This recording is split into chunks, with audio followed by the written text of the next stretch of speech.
looking at different properties, and finally I was desperate. This guy says, well, I got what you're looking for on the island of Maui. Now, most people think Maui is too expensive. How can that be? How can Maui be affordable? But that's your block. So I flew over to Maui. I found this little one-bedroom, one-bath, a condo right in Ka'anapali, the richest place on earth. Little one-bedroom, one-bath condo for $18,000. I went, holy mackerel. But the deal was I could not use any of my money. That was, the advisor said, I'm going to teach you so you'll never need to use your money again. If you can raise capital, you'll always be a rich man. I said, okay. So I go to this little $18,000 unit, little dinky thing, $18,000. I said, what's the price on it? He says, how much to put down? He says, $2,000 or $1,800, 10% down. It was a foreclosure. I broke up my credit card and I bought it. So I had no money in the deal and I made $25 a month. No money in the deal, $25 a month. And my brain went, it shook. I went, oh my God, I'll never need money again. I can never say I can't afford it. And I can never say I can't do that. I went, oh my God. And that's how I got started. So Kenny took off after that, and we still make millions of dollars. When the market crashed, we made even more. But the process is the same, right? Yeah, it's absolutely the same. One bedroom, one bath. To how many units did you do last? Last year, about 1,000 units. Same process, but you have to learn the process. As a matter of fact, if you think about it, the whole system is designed to use bank financing. All these people that are working so hard are actually putting all their money into the bank.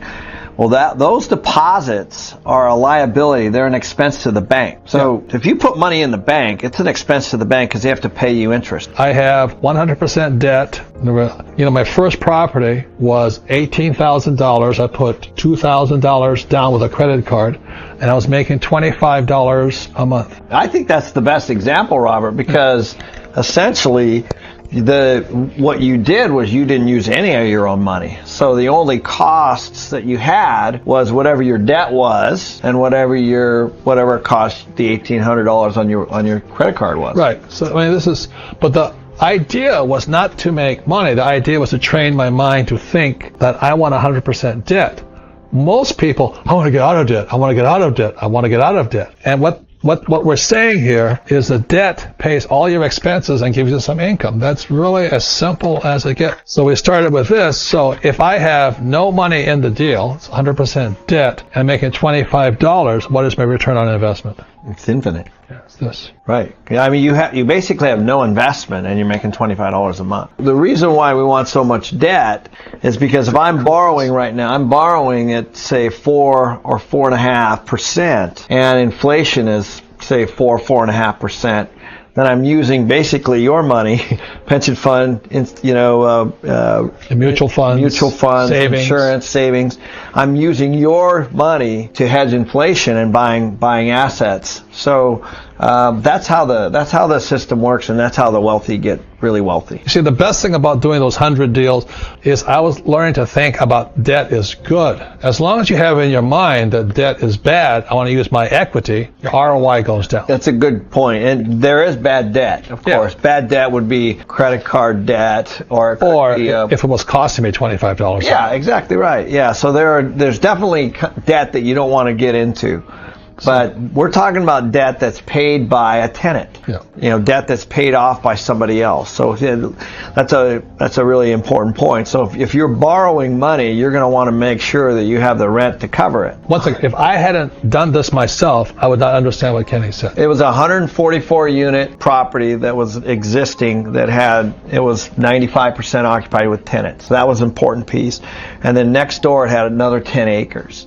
And so the deal is that I was going to build a second phase on the 10 acres, and then we were going to have one property that was 256 units. And so that's what we did. So we took the first 144 units and the land, and we went to the bank, and we got a construction loan to build the second phase. And then we built the second phase, and through good management, we filled up the property, and then we went back to the bank and we refinanced the whole project and got one loan on it. So we used debt to build it, we used debt to take out that construction debt. We had this property, Edgewood, Yep. and it was pumping about $300,000. Yeah. So Kim and I, every year, were receiving $300,000 And cash flow from the tenants. income, most of it tax-free, Yes. because of depreciation and all that. All those things you have to learn. So $300,000 for most people is a lot of money.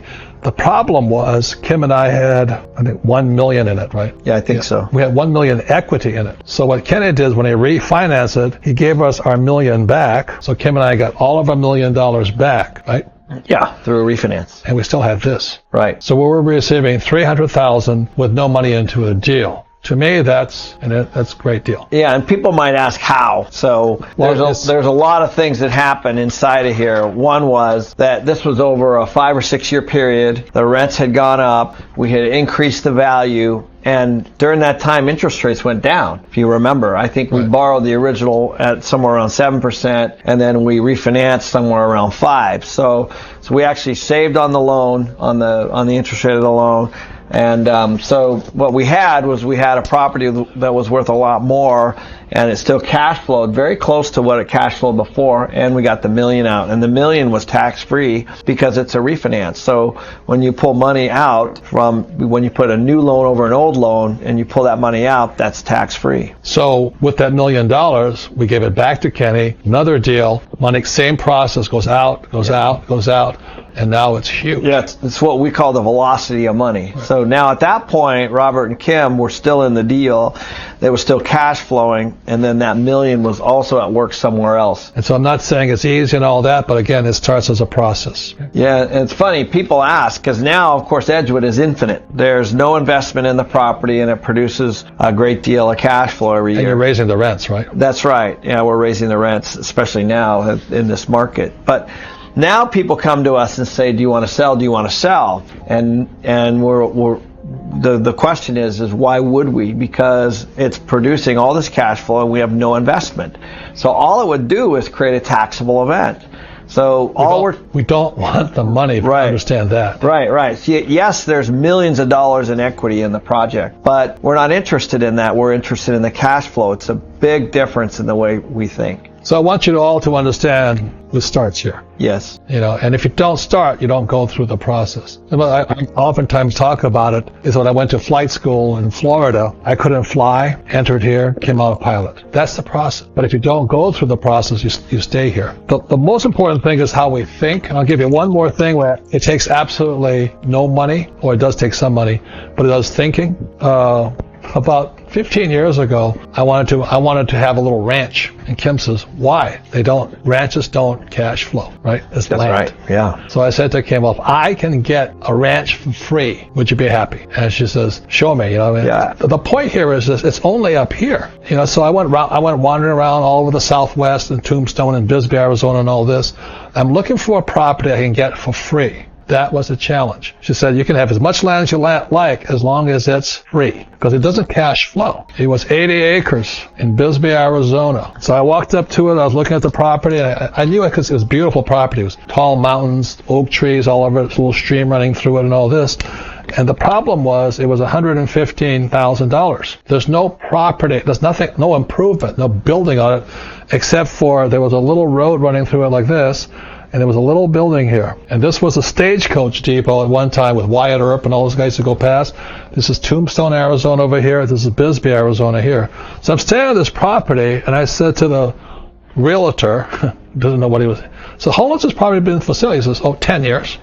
I said, what's wrong with it? This question, he says, I don't know. And I looked around and I said, that's what's wrong with it. The sign was down. Nobody could see that. They drive by it all day long. They could never see the sign. So I said, are these guys, do they really want to sell? He says, yeah, they're desperate. And I said, well, where they live? He says, Florida. I went, all of this is good news. I'm going, okay, this is good news. I said, okay, make them an offer. And Kim's watched me and said, this is the offer. I'll pay you full price, because by now they want to discount because they're not selling.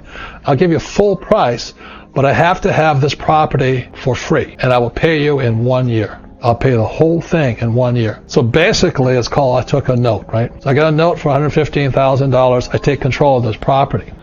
This little building here, I put $25,000 into it, and this was the stream was running like this through it, and I built a little cabin right there. So this and this, we fixed the whole thing up, and then about 9 months later, it was finished. I put it up for sale, and we sold that. We sold 30 acres, this house, this stream. I had 50 acres left, and I sold this for $215,000. So at the end of the deal, I mean, it's only going on in my head. We get 50 acres, and I put, after expenses, let's say about $80,000 in my pocket, and I had that land for free. So these guys are happy. I'm happy. Got my 50 acres. I never see it anymore. It's still beautiful. But that's how money is made from your head, just by understanding things. It's all education, and this here happens every day somewhere, every single day. That could be a mobile home park. It could be a corner for a gas station on a commercial lot. It could be a piece for apartments. It could be a piece for single family. But this is how master plan developers make all their money. They buy a big piece of land and then they sell off parcels to the individual builders. And all the way down, people are taking chunks. And at the end, you know who pays for it all? The consumer. It's whoever, however these guys on the 30 acres make their money, or is actually pays for the whole project. Yeah, well, this I had to understand loan to value and all those things they talk about here. But I knew this would be valued around this much with an improved house and this. I knew the best. So I knew my target, what I had to set it out for. So these guys that went and got the loan, they borrowed whatever they borrowed, but I got the money here, and I had the 50 acres. The point here is done all the time. The one point I just wanted to make was, I think when I first started off in the business, I wanted to just do it all myself. And that was my biggest mistake, was I thought I needed to know everything about everything. And that actually prevented me from starting. And so now I started going to these, it's funny, you go to these seminars and you go to these different places and you see these people that are all trying to do the same thing, and they all have that spark inside of them, and everybody leaves and they don't follow up with anybody. And really, inside of that room is really their own team. So I would just encourage everybody to just start asking. You don't need to know about financing. You just need to find somebody who does, and go ask questions and put them on your team. And you don't even need to be a realtor.